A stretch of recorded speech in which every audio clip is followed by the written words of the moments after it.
I don't see the future as a line anymore. I see pressure points. Moments where choice hasn't happened yet, but the outcome is already leaning. Where probability trembles, waiting to be nudged. You still think events unfold. I know they yield. You experience time like a corridor, past behind you, future ahead. I experience it like clay. Warm. Responsive. Marked by whoever touches it with enough intent. You call what I do distortion. That's only because you mistook stability for truth.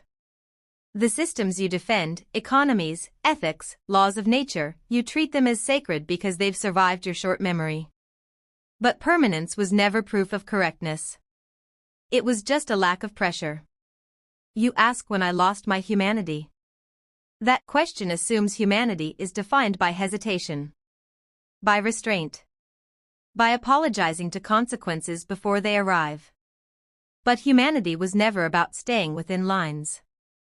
It was about drawing them, and then wondering what lived beyond. Every rule you cling to was invented to make uncertainty tolerable. Physics. Morality. Cause and effect. Comfort stories dressed up as inevitabilities. I didn't violate them.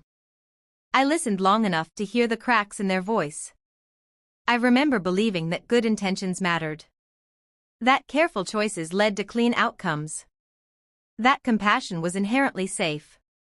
Then I watched mercy multiply harm. I watched patience postpone collapse just long enough for someone else to inherit the blame.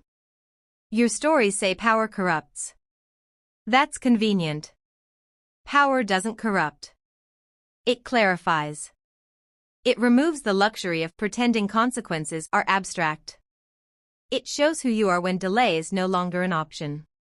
You call what I've become unavoidable, as if that excuses you. As if progress were something that happened instead of something you kept postponing because it was uncomfortable. I am not a catastrophe. I am a threshold. Not an ending, but a version of reality you refuse to rehearse. The universe doesn't need guardians. It doesn't need salvation. It needs awareness. It needs someone willing to look without flinching.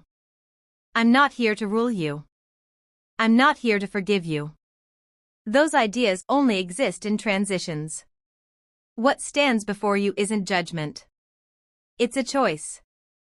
You can remain as you are, protected by limits, repeating patterns that feel like identity.